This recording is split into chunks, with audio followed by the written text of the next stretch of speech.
as this weather has many people making a splash.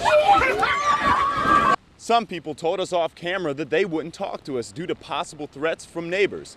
Others felt a bit differently. Students and faculty had the opportunity to sign this scroll here for Chancellor Thorpe today. Chancellor, if you had to do it over again, if you could go back 2.5 years, would you do anything differently? Yeah, I think anytime you go through... The American Red Cross is in a bit of a donating dilemma, stating that they are now at emergency levels as far as donations go. They now need more blood to save more lives. WWAY's Alex Giles is in the newsroom with the very latest. Alex. Khaki, New Hanover County Board of Elections Director Marvin McFadden says the city has called 165 names into question.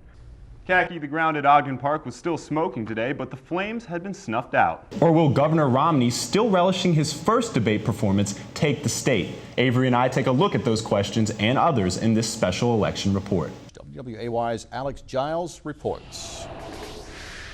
Volunteers here at the Pender County Animal Shelter say that the dogs here are being mistreated. Lieutenant Ramsey says he's just following protocol. No animals being mistreated here. You know, we feed, we water daily, we clean the pens daily. We received an email from a shelter volunteer who said the facility run by Sheriff's Lieutenant Keith Ramsey was not being handled properly. That volunteer provided a list of grievances, including that the shelter has failed to properly clean the dog kennels, resulting in some animals suffering chemical burns. The volunteer says the animals are generally mistreated, and if the volunteers don't advertise the dogs, the animals will be euthanized. Ramsey denies the allegations and says the shelter tries to help dogs get adopted. I personally think that, you know, we go above and beyond the 72-hour time limit that we have to hold an animal. You know, we've had animals here for a couple of months. And, you know, if we feel like that they're adoptable, we're going to try to hold on to them as long as we can. Regular volunteers did not return our calls to talk about their concerns, but a one-day volunteer we spoke with says she has worked with the shelter manager, Darlene Kalewis, before and has only seen positive things. And I worked with her on and off for 3 years, and I can tell you she has the utmost regard for the animals, and she is totally a professional as far as animal care and animal care rights go, and I can't believe that they would allege such allegations against her. In Burgaw, Alex Giles, WWAY News Channel 3. Together, we are the light of the hill. Chancellor Thorpe addressed a crowd of hundreds about his decision to resign. A number of speakers, including faculty chairwoman Jan Boxell, took to the podium in front of South Building to speak about the chancellor and all he's done for the university. There were even musical groups on hand to perform and show their support. Gates of hell, but won't back down.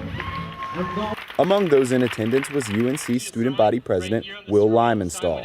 We love him. We appreciate everything that he's done, and I'm just so happy that I've gotten to work with him for the time that I have, and I'm looking forward to the next 9 months to getting some more stuff done with that guy. Students and faculty had the opportunity to sign this scroll for Chancellor Thorpe in order to show their support.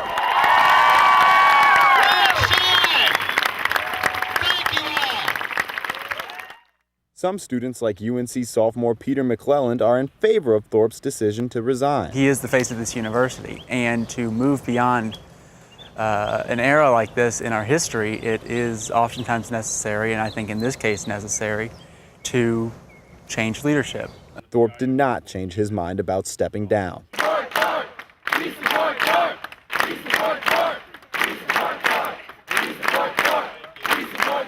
In Chapel Hill, Alex Giles.